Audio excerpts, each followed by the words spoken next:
Welcome, Kate. Thanks for joining us. Thanks for having me. I'm excited to see you. It's been a while. I know. I'm a little tanner than you. That's true. All right. So, like I said, thanks for being here. I've got a few questions for you. A spectrum of GM next season and some of the players that are coming in. 2 seasons ago, you were an assistant coach. In my opinion, one of my favorite coaches I've ever had. But obviously, being a coach and being a GM entails different responsibilities and relationships. So, what did you find when you took on the new role and moved into the GM shoes? Was it hard? Were there different challenges that you faced there? Tell us a little bit about that. Right. So that was one of the things that I spoke with the league about a fair amount was when I was an assistant coach, I had a very different relationship with the players, and I value that relationship. And the league, wanted to know how I would be able to transition an assistant coach role into more of like a managing everything, but then also having a little bit of a different relationship with the players. And I think one of the things that I tried to do this year was to keep a great relationship with each player. I tried to do that throughout the season. I think I did a good job at it. That's the part that I love the most, is seeing the players,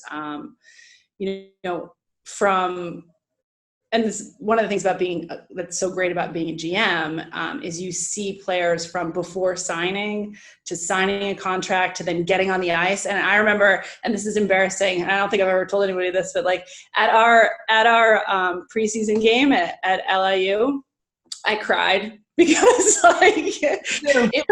there was so much to getting that team on the ice, like between the boycott and moving rinks and just so much upheaval, like actually seeing everybody on the ice as a team was like so great for me. So yeah, I cried in the stands. I hid though. No one saw it. It was fine.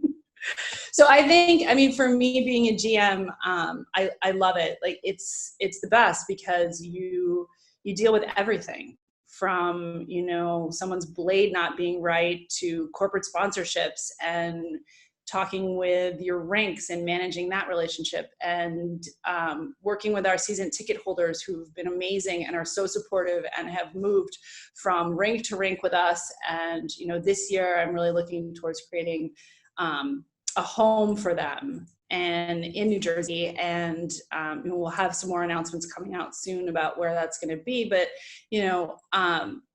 I'm really excited to now get back into working to boost our ticket sales and like really give fans like an amazing experience when they come to the rink and interact with our players.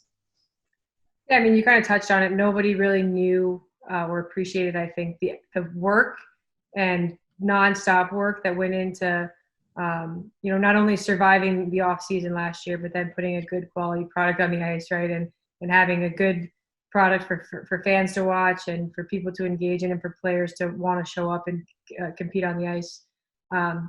You did a phenomenal job. The league did a great job of keeping the quality of play up. And kind of along those lines, we've got 4 new draft picks, hopefully coming into the league coming up. What are you most excited about with that group? And tell me a little bit about them. So I think as a group, Evo, the head coach, and I were really looking to expand our depth on our team. So one of the things that the Riveters, I think we were a really great, strong team last year, but we could have used some more depth in our bench. And so that is what we were really looking for in this round of draft picks. Obviously, we didn't have 5 picks. We had 4 because we had a trade with Connecticut 2 years ago. So that was interesting. But I'm really excited about these 4 players. They're so strong. So Saroya Tinker from Yale was our first pick, and she is just an incredibly strong defender. She's like out there blocking shots. She's really selfless on the ice, which is really nice to see. So I'm excited for her. We also signed Delaney Blankus from BC. She had 20 goals this season, and she had her best season yet. And that's really what we wanted to see, like her progress throughout her college career. And she really did. And I think she could add right away to the team in terms of scoring. And then obviously Tara Hoffman, also from Yale, just a great goalie. She had 3 shutouts this season, back to back, I think 6 total. She saved over 2,000 shots. So we're really excited to have her down here with us and, just on the ice practicing and being in games for us. And then we also signed Bridget Prentice, who will continue to add depth to our defense. So we're really excited to have those 4 players with us. Awesome. And you kind of touched on it, but improving every year, building, and we saw that last season. And now going forward, the Rivs definitely got better as the season went on last year, and I think players adjusted to the pace, and we came together a little bit as a team. But now that quote-unquote rebuilding period is done, and we're kind of every year you try to get better, right? What steps, moving forward, do you see the Riveters taking? Is it retaining players? Is it in improving on that? Or is it, continuing to rebuild and find new bodies? And whatever you're comfortable sharing, what is the strategy there moving forward? I think one of the funniest things that happened last year, you were involved in, it was our first practice, and I walked into the locker room and no one was talking. And all I could hear was tape as people were getting dressed, and you were sitting in the corner. You just looked at me like, and I think that speaks volumes, because 2 weeks later, everybody knew each other and was so excited to get to the ice and play together. But what happened to the Riveters, particularly last season, in the off season, we had 3 players come back. By the end of the season, we had signed 2 more returning players. But in that first practice, it was a completely new team. Players did not know each other. They didn't know each other off the ice, on the ice. So for us as, a coaching staff and a management staff, we really had to figure out how to get the players to a place where they trusted each other, where they knew what was happening on the ice with each other.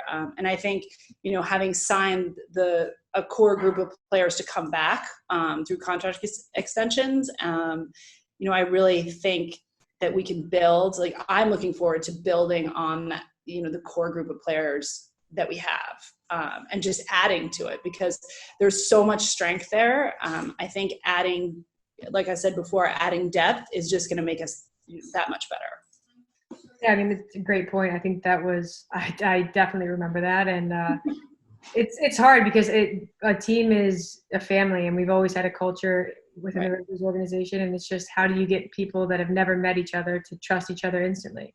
And to your point, 2 weeks later, we were pretty much all best friends. And I've said it before. I say it all the time. It was truly the favorite team I've ever been a part of. I loved it. It was a fun season, and I'm glad that Evo is coming back, but also our equipment manager is coming back for his 3rd year. Hopefully, our trainer for her 3rd year. So we have people off the ice who know the league, who know the team, who understand the players and what's going on. And to me, that's really important, to have that continuity off the ice as well, certainly with players, but then with all the team that makes everything happen afterward. A lot of our volunteers, our game day volunteers, will be back. And so I think that's huge for us. They just, they've been a part of the league. They care about the players so much. I think it's just great to see. Yeah, and that kind of leads to my last question for you, and you might have just answered it, but what are you most excited about for the next season, and from a league standpoint and specifically within your organization? I think the way the league is going, I think is really positive. And I've said this before, I wouldn't stay with a league that wasn't moving in the right direction. And I think we are. I truly believe that we are. Every day we have a group of really dedicated GMs on each team who is out to grow women's hockey and to grow hockey for girls. And that's the most important thing for us. And we talk a lot about players and together, the GMs, whether a player, it would make more sense for her to be, up in Boston or Connecticut versus us. And to me, at least, and I think all the other GMs, we want to have the best players in our league. And yes, we want to have them for our teams, but if that's not going to work, then we will put together the best teams in the entire league. So I think that's what makes it different and what makes it so much fun for me. For our team, I'm just excited to see how how we match up. Like, it's just, you know, Boston is signing a lot of their players. They had some good draft picks. Like, they're going to be tough. Toronto is going to be tough. Like, I'm really excited to see how we come out. I think we have the potential to be cup contenders, definitely. If not winning the cup, which would be my goal. But, you know, and that first game is always something that's so special for me in a season, because of all the work that everybody puts into in the off season. And then when you get on the ice that first time, it's just so awesome to see. So I'm really excited about that. Yeah, for sure. I mean, you hit the nail on the head. Of the talent's getting better. It's gotten better from when we started last year to finish last year. And the names that were on the draft list and the names that are currently getting signed, it's incredible. There will definitely be a lot of deep rosters this season. So. Right. Yeah. All right. Well, thanks for your time, Kate. I appreciate it. And best of luck to the Rivs as they continue to build in the off season. All right. Thanks.